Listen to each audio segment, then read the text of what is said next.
not. Oh, no, now it's working. Okay, so that can hear me. That seems to be hearing me fine. And I've said hello on the chat. And I seem to be started streaming. So if I now go to there, I should be in the bottom corner. Is that looking right?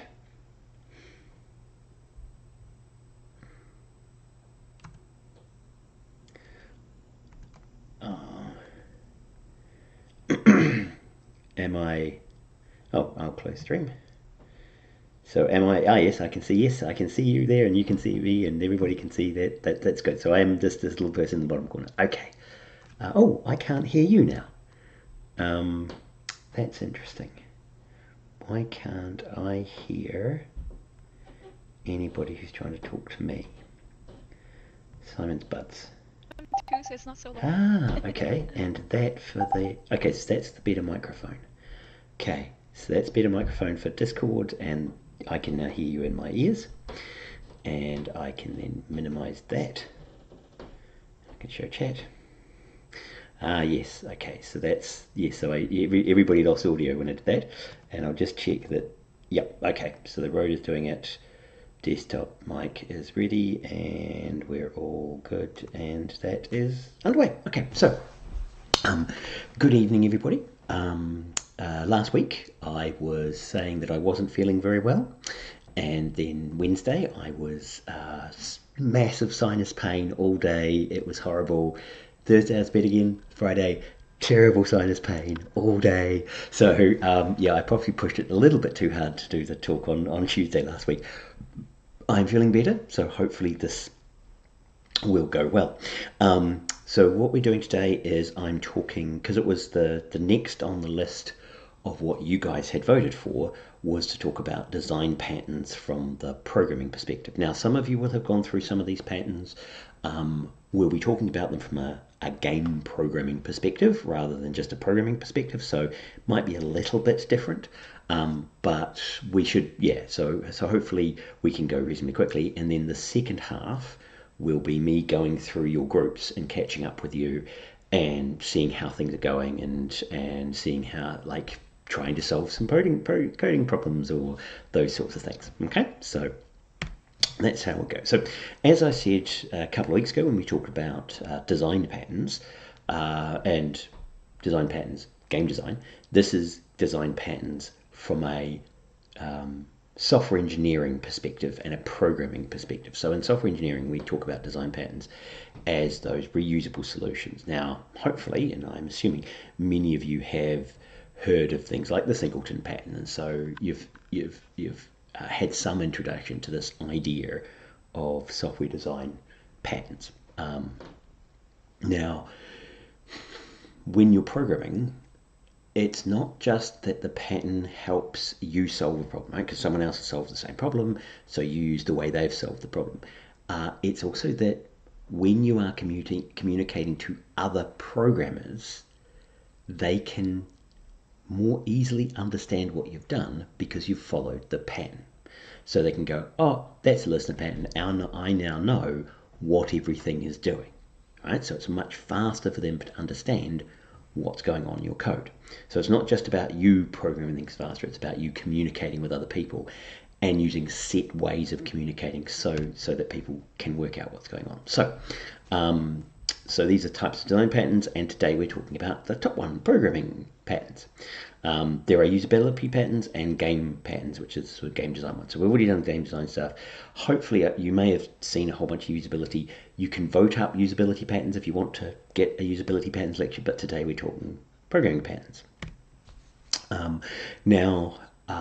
There's actually a really good textbook in this area, and it's an online textbook, free, called gameprogrammingpatterns.com, and it's Game Programming Patterns.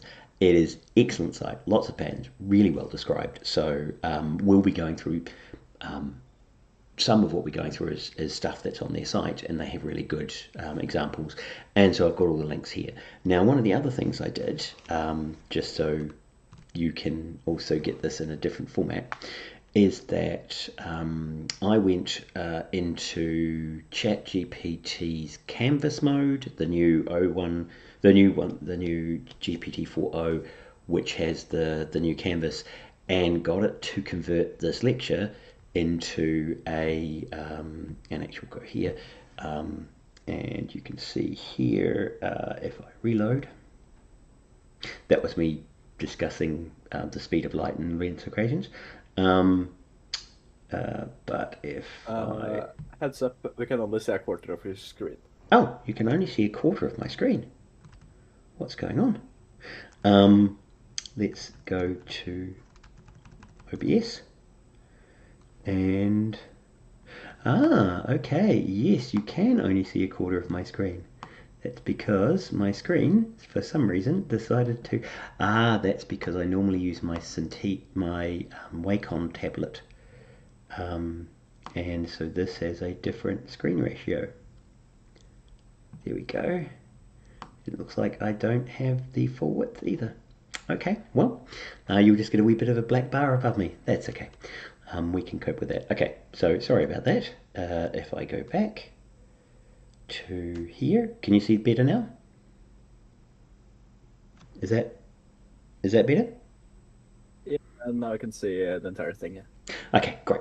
So if we have a look here, what I did is I got GPT-4o with Canvas over there, and I asked to make a GitLab flavored Markdown file from the lecture slides, keep all the links, check if the descriptions are correct in each of the patterns, and update them with the problems and descriptions.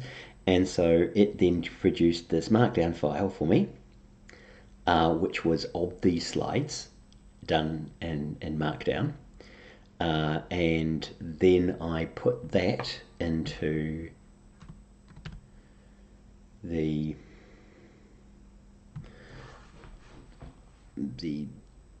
346,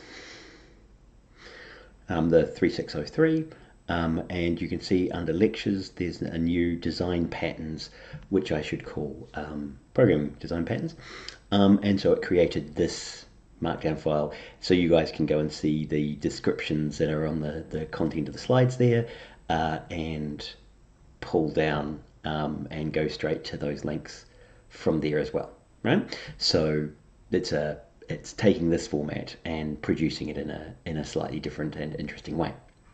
But that also shows you that there you can go and have a look at the links from these game programming patterns.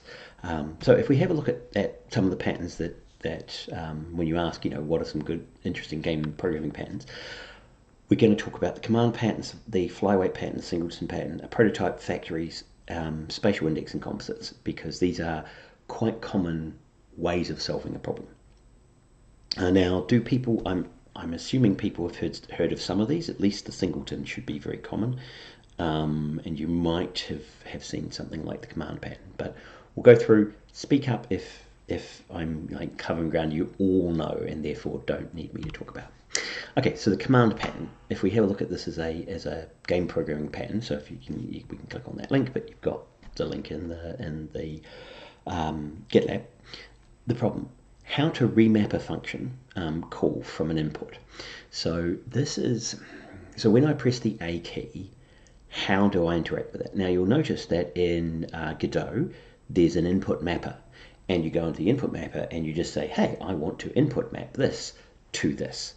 And because this is such a common thing, game engines will often add a tool that does this for you and creates a remapping tool.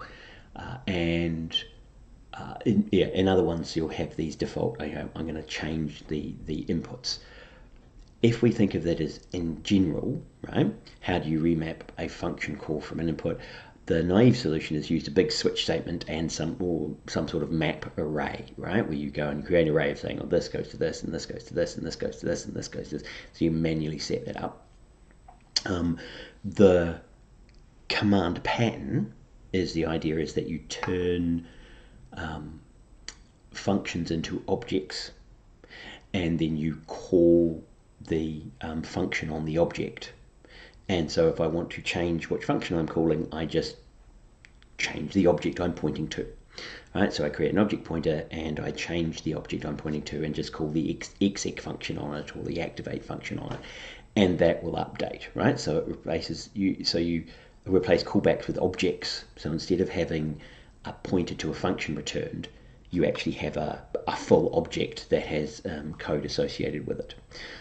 So it's very easy to change what it's doing, and so that's the code for configuring input. And here you can see they're using an if then else as the naive implementation.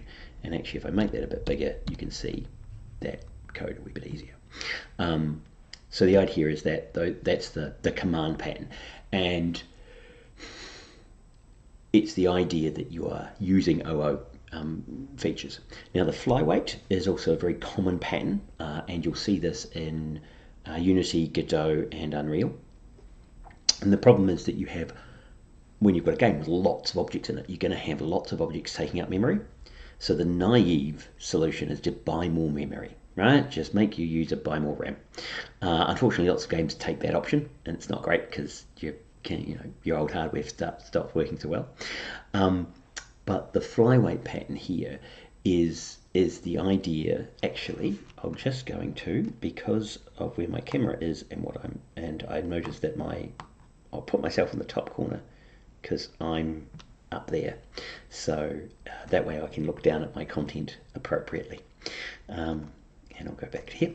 So the flyweight pattern, rather than making you use more RAM, what you do is you kind of move away from OO being quite so OO focused, and what you do is you create an object that has all of the heavyweight code in it, all of the textures being loaded up, and all this, if it's a tree, all the description of the leaves and the bark and the texture associated with that, and the texture maybe with cutting or whatever, so lots of code associated with the object. And you make one heavyweight object, and then for every other copy of that tree that you need around your world, all you do is store the flyweight information of the instancing of that, right? Which is, its location and its height and its orientation, right? And so you have an array of integers that just tell you where to put each tree, but you don't actually have full copies of each tree. And so you see this in actually Unreal has kind of gone down that route massively with Nanite, because what it does in Nanite is that you have these complex high geometry shapes, right?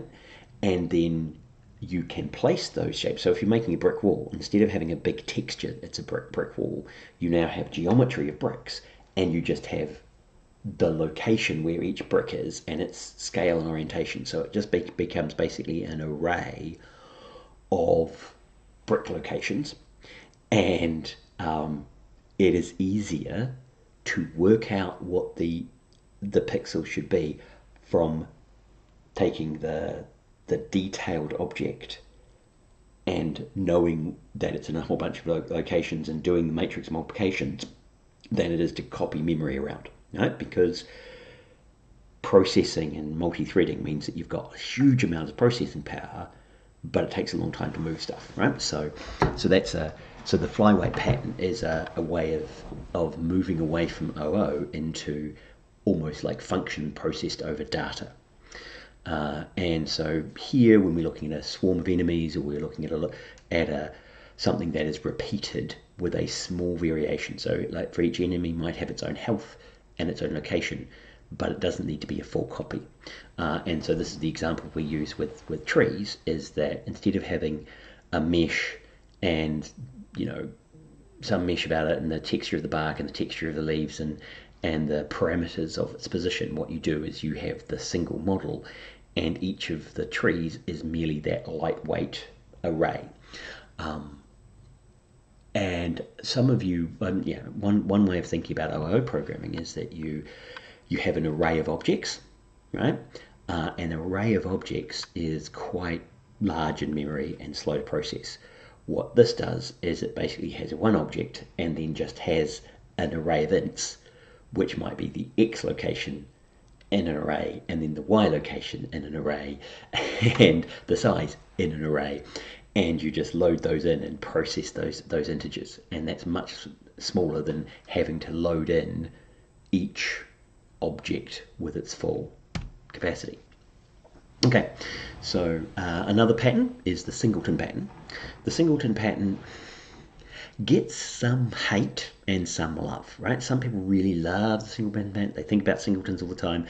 Other people hate the singleton pattern until you never use it because it's such a terrible way of doing things. It's back and forth, right? It serves a purpose. Unfortunately, it gets overused as a pattern, so it gets too many people use it as a way of solving a problem that it's not really designed for. So part of the problem is, how do I access an object from anywhere, and how do I make sure my objects exist? So if you're using C# and Godot, you can actually use the question mark null operator to check if something's null before you process it. But here what you do is the naive solution is just make a whole bunch of global variables or pass everything around, right? So you create a state and you pass the state around and it has everything in it. The singleton pattern is the idea that when you need something, you'll create it. And then every time you need it again, you'll just ask for a pointer to it. And if it already exists, you'll get the one that was created. And if it doesn't exist, you'll create it and then hand it over. And it means that you can always call the get instance on the singleton, and you'll always get a valid pointer, because if it doesn't exist, it will just create one for you.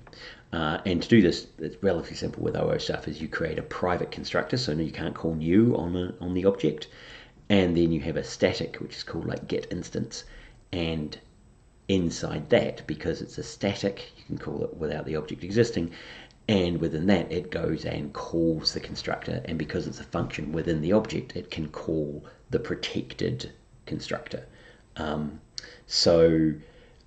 The examples are things like the texture manager, keyboard manager.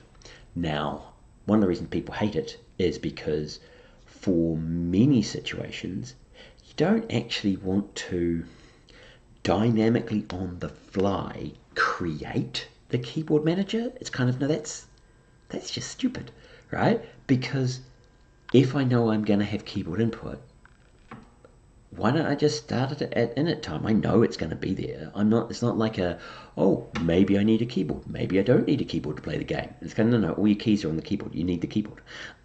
So it's more useful if you had something that you may or may not ever go to.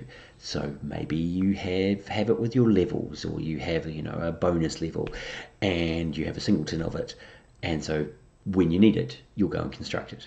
But the problem is it doesn't really need to be a singleton, because there's probably not like 10 different places that may need it, and so need to create it if they get there first. It's kind of, well, it's actually only in a few situations where you need that full idea of a singleton.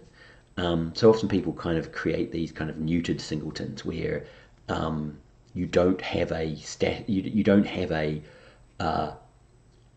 dynamic initialization. What happens is you create all of them up front at the beginning of the program, and then you just have a static get which returns you the pointer, and all the construction is done at the start of your game, right? Because that's when you want construction to happen, because you don't want to offload construction to happen at some later time while the program is running, because and we've learnt from interacting with humans is that they'll accept some time at startup being allocated to creating instances of things, but they get really pissed if the game suddenly pauses while it creates something halfway through you doing things, right? So in fact, you don't want this dynamic push back sometime later. Maybe you'll create it when you don't know when you're going to create it. No, you want to be in control of creation. So singletons can come and go. But if we have a look at some of the actual code,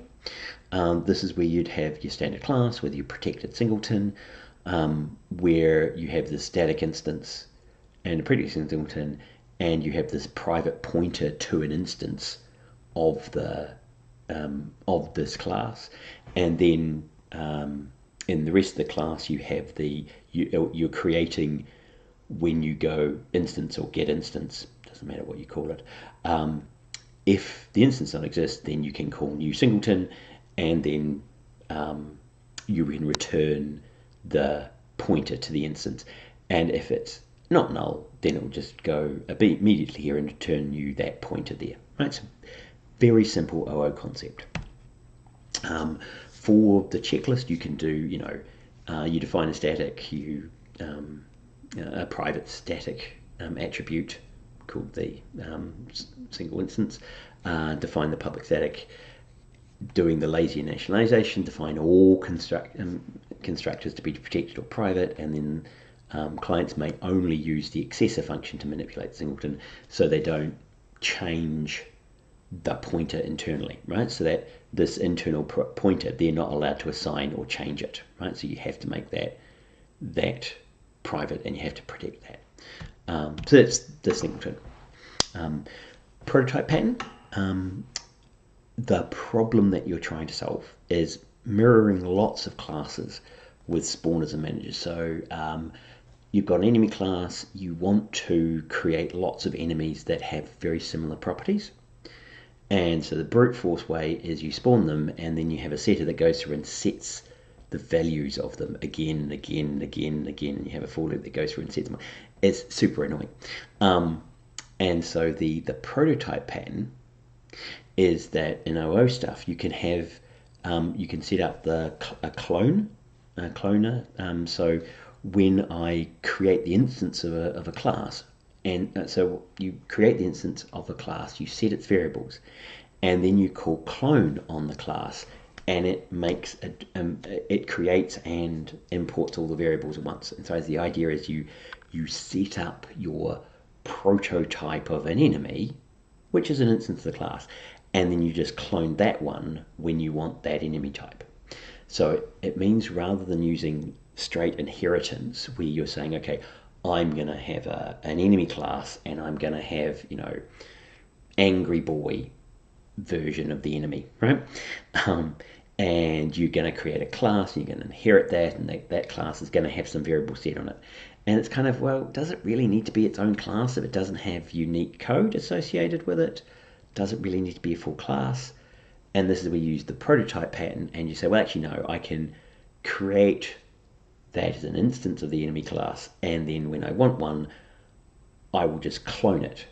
And I don't need to do, if I know I don't need to do type checking on that, if there's not going to be some place where I'm going to prevent you using the wrong kind of enemy by using type checking, then I don't need the overhead of creating a class and then using inheritance to create another class that is a subclass of that, right? Because if I'm never going to use type checking on that subclass, and it doesn't have its own functions that no one else has, it's merely cosmetically different, then sweet, just make an instance and clone it, right? So and if you have a look at the prototype class, you'll see here where we look at the code, you'll see, let's see, where have we got it? It's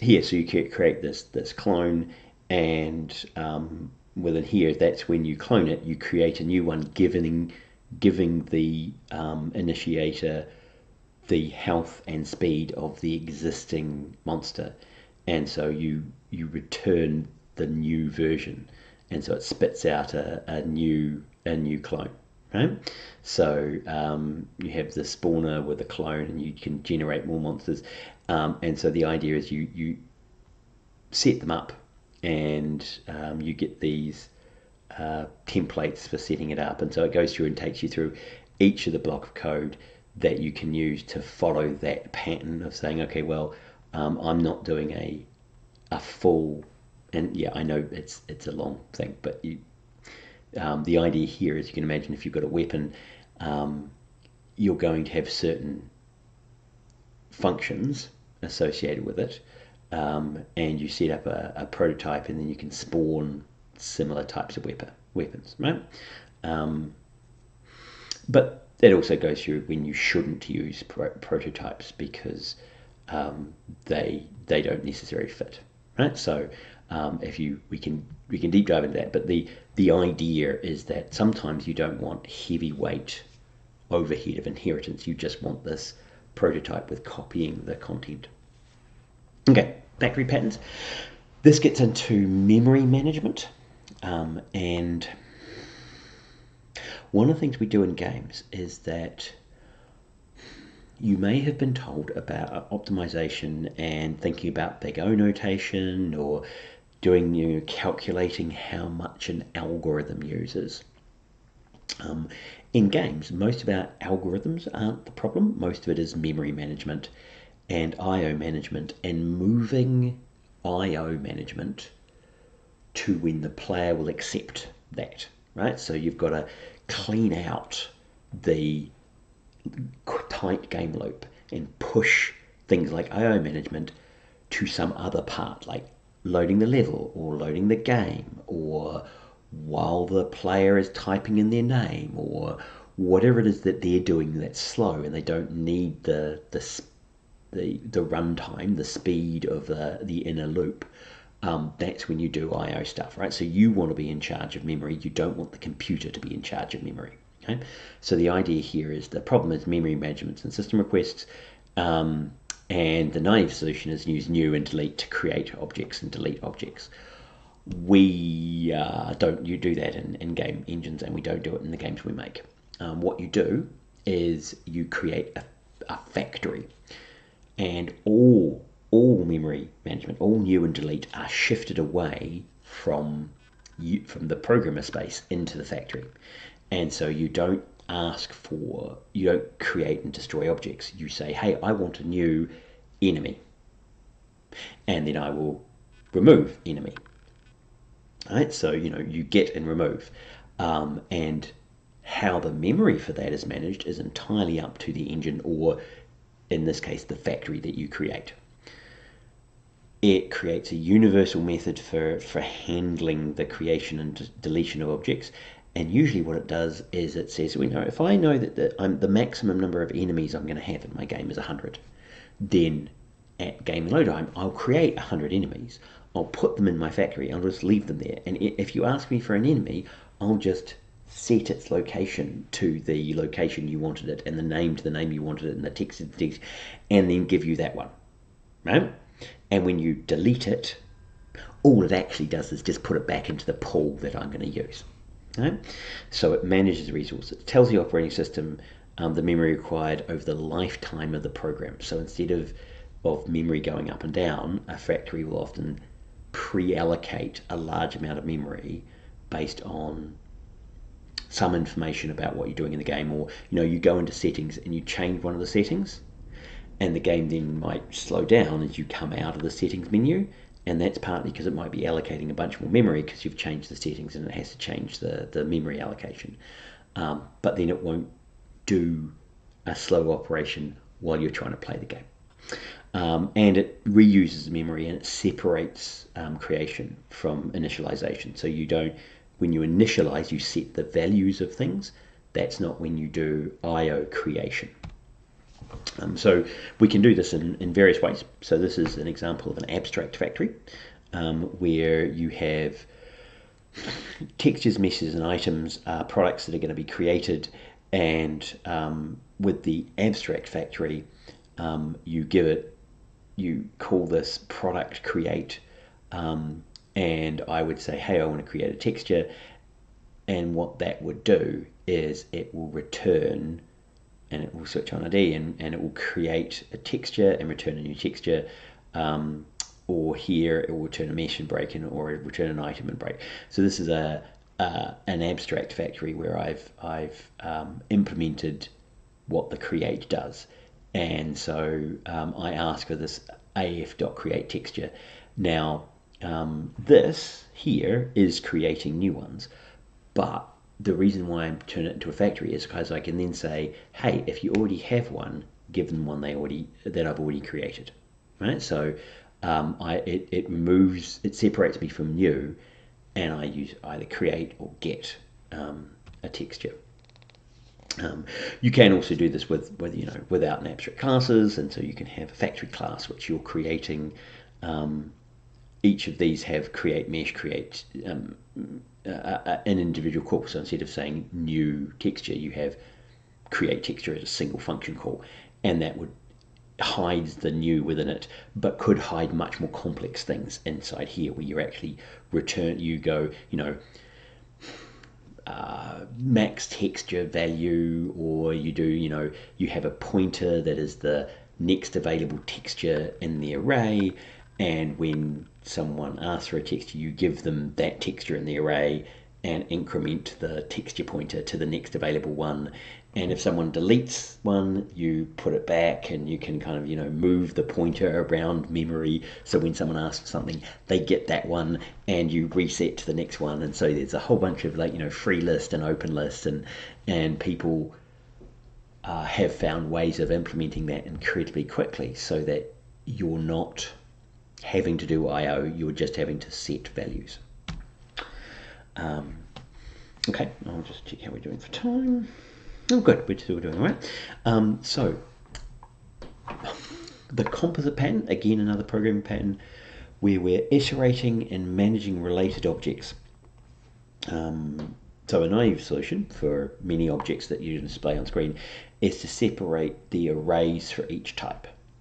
The composite pattern is the concept that what you do is you have an object that can have leaf nodes, that can have nodes that are of interesting types, but one of its children is the same as itself. Right? Now, Godot is a perfect example of this with nodes, right? Because it does everything through object nodes, and the idea is that a node can have a node as a child, which means when you have your character, you can actually have your character node be a full scene in Godot, and then you include that character into a whole scene, and you include it in as a node, because that character, that scene, can have one of the children of a scene is a node, which can be another scene, which is a character, and within that you can have a weapon scene, which is another node. So everything is this composite way of thinking, with it being node related. And so that is an example of the composite pattern. So you arrange objects in a tree structure that represents parts and wholes relationship. You treat every individual object as a composite, and provide identical function calls. And so what this might look like for graphics, for example, would be that you would have a graphic object might have a draw, add a graphic, remove a graphic, and get a child, so get one of its children. And the types of things that can be children are lines, rectangles, text, and a picture which is of type graphic. And so a graphic can have another graphic underneath it. And then that just repeats and repeats and repeats. And so the idea is that you can just you compose a more complex image by things that are at leaf nodes, and then a whole image composition underneath it. Right? So add graphic adds G to the list of graphics within this picture, which are more and more graphics, and then the draw function here, line draw draws a line, rectangle draws a rectangle, draws the text. This draw says, call all my children and tell them to draw, which might be draw line, draw line, and then call draw on this one, and it cycles around, and so you draw gets called on all of the children, right? So that's what we call the composite pattern. And so you might consider a picture would have a line and a rectangle, and then as another child, another subgroup, right? And that's how you can kind of think of the nodes in Godot. And you can see that composite pattern of building things happening in the other game engines. So what are the good parts of following a pattern? Well, it helps other people understand your code. It helps spot errors by your code being different from what you people would expect to see in the pattern, right? Because if I'm very familiar with a pattern and I look at code, you're missing this bit of the pattern, right? Because one of the hardest bugs to spot is code that should be there that isn't, right? Because if you've got code that's there and I look at it and go, well, that line's wrong, I can see the line that is wrong. But it's harder to see something that isn't there because then I've got to remember all of the things I've got to check, right? And so if you use a pattern, I can look at the pattern because it's been in my mind, a bit like playing chess. You see the pattern, you go, oh, there's something missing from that pattern, right? Because you've seen it so many times that it's got a shape that you recognize. And so we use the kind of visual shape part of our brain to recognize the shape of the pattern. However, if you're not using a pattern, then you don't get that benefit of being able to say, wait a minute, there's something missing. And the idea is that you should leave your thinking not to reinventing the wheel, but to do the interesting things that make your code different and exciting. Bad reasons are sometimes you get the wrong pattern, and so you're following a pattern, but it doesn't do exactly what you want it to do, and it just makes everything kludgier and harder to understand. And people kind of, well, why are you doing that? You should just, oh, I'm using a singleton. And it's kind of, well, no, just create it on the stack. Don't use a singleton, create it at a heap, at runtime. It's kind of, no. Don't do any of that shit. If you've got a graphic manager, do you know when it's going to happen? It need to be loaded at the very start of your program. Doesn't need to be a pointer, doesn't need to be a singleton. Just call it a static object in the core of your program, because then it gets created on the stack at initiation, and it's fine, right? So none of this singleton lazy initiation crap, right? Just use the thing that works rather than following a pattern because you've been told to follow patterns. And that's where you might have faith in a broken system. Okay, so are any of those, do we want to dig into any of those? And did that all make sense? Let's see if I go back to here. Did that make sense around programming patterns?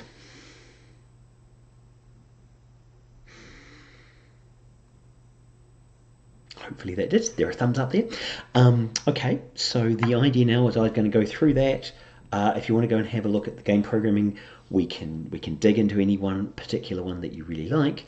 But what I thought I might do for the second hour of the session, given we're coming up to the 10 o'clock break, is to have you guys all jump into your groups, and I'll come through and talk with each of the groups and work out how you're going, how each of the groups are progressing, and you can ask me individual questions in there. Are there any questions that you want to ask me now before we break into groups that you can think of? And if I just jump Yes, in. I have one actually. Okay. I'll just make myself bigger. Haha. Yes. Alright, so in my game, I'm currently setting up a set of managers that load at the beginning of the game, right? Before the first scene loads in Unity. And these managers are singletons. And I'm actually struggling a little bit with like getting it implemented or getting it to work the way I want it to work. Mm-hmm. Do you have any tips on like how to implement those? So you're using Unity and you're creating a whole bunch of singletons. Yeah, I have an audio manager, I have a game manager, and a menu manager. And the one that's causing problems is the menu manager. And I'm just wondering if that's a bad or a good idea to even have. I don't know. Well, so what I've done in Unity in the past is I've created all of those very early, and I've forced their creation. So I haven't because when you define them as a singleton, they're not created until they get called, initiated, and so what you have to then go is right at the start, and as you start up the program, that's when you start calling them, and I've also, with some of those, you have to have a callback at the end of the singleton once it's finished instantiating, because for some of the singletons if I remember rightly, in Unity, you can call it and it will run it asynchronously, which means it will start initiating one and then start initiating the next and then start initiating the next before it's finished the first one. And if one of those later managers is relying on the creation of a previous manager, it will create a problem of, so I've started creating this manager, I then asynchronously create the second manager, and within that second manager there's a call to get an instance of the first one that I've started creating, but it doesn't exist yet. And so the second one makes a call to create another version of that manager because it's asynchronously trying to call it. And so what you do is you have to actually block your code so it won't create the next one until it's finished instantiating the first one. Right? There's a bunch of managing the synchronization of those creations. Now, it's been a while since I've managed that, but what I was doing, there's a way of basically doing it with a callback, and you wait on the callback from the creation until it's been created. Yeah. And I think one of them, there was one where you did it with a callback function, another one where you did it with a while loop that was checking on the existence of the singleton, and it would just sit there, wait, like polling to see if the singleton existed, and then once it existed, it would then go to the next one. But I think, if you can do it by signaling, that's better than sitting there polling, saying, hey, do you exist yet? And I saw someone... I think I saw once, and different engines use different callbacks, but one was a check, wait a tenth of a second, check again, wait a tenth of a second, check again, and eventually it would have been created, and then I can move on to create the next one that relies on it. So, I know we had to solve some of those problems with singleton creation that has been tried to be sped up, because it wants to run as much code in parallel as possible. So you have to stop that happening. So.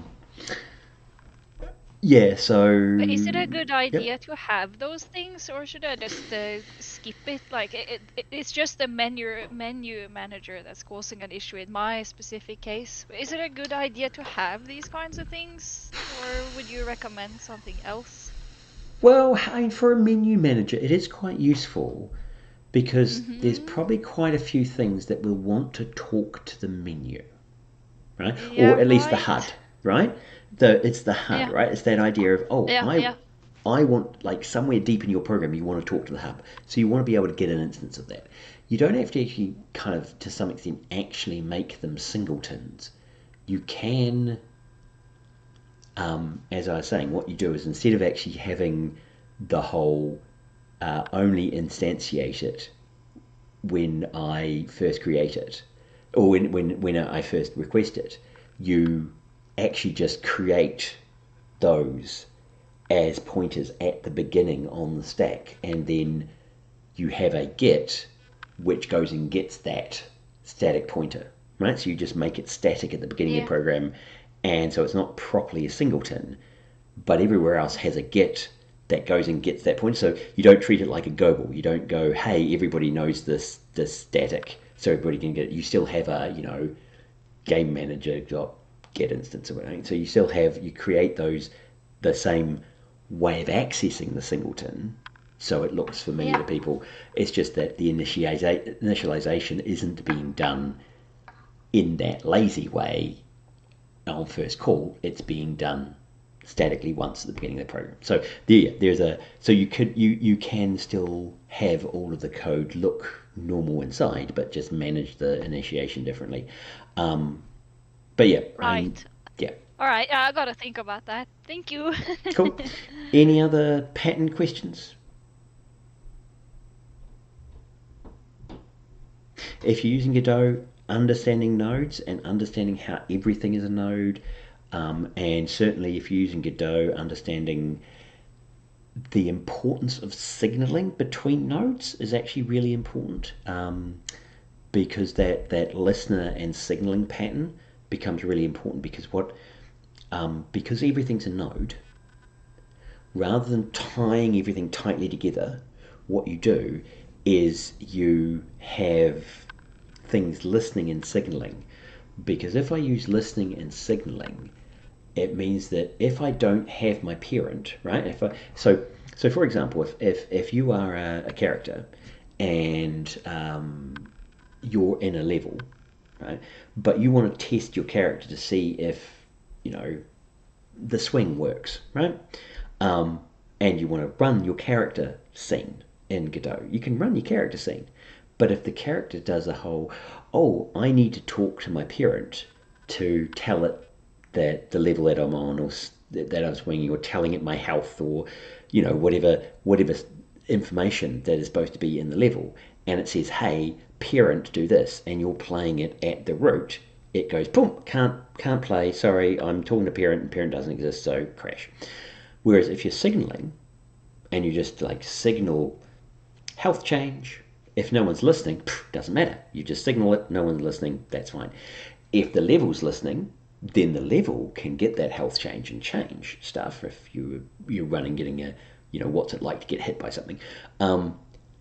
But so instead of directly connecting to your parents and your children, having pointers to parents and children and stuff, and having to run it embedded in its full tree, you use the signaling and listening, so I can run independently. That's actually quite a neat way of building up unit tests and being able to run and try things independently of having to spin up the entire game just to try a little change that you've made, right? So yeah, thinking about how you connect things and how you use various patterns like listener patterns, and looking for the standard way of doing things. And certainly ask, and luckily now, the AIs that have ingested all of Stack Overflow can give you a pretty good, when you say, what is the standard way of doing this in Godot 4.3, or give me 3 ways of doing this in Godot 4.3, and the most, and evaluate them for what is the most common, right? It'll give you actually, the ways of doing it, and it will say which one's most common and pros and cons, right? So ask for that information, right? Not because you're just trying to conform, but because it makes it easier for other people to understand your code and for you to understand what their code is doing. Okay, any other questions before we stop there and come back for individual group time? Nope. Okay, well, I'll say goodbye to the general group now, and you can all break off into your wee rooms, and start having fun times. And I'm going to have to make Cecilia a cat room for her, because she's got a cat game. Please. Yeah, cool. Okay, well, I'll go and grab a drink, and I'll be back and see you guys all in each of the small rooms. And I'll turn off the YouTube stream. Okay, stop streaming. See you.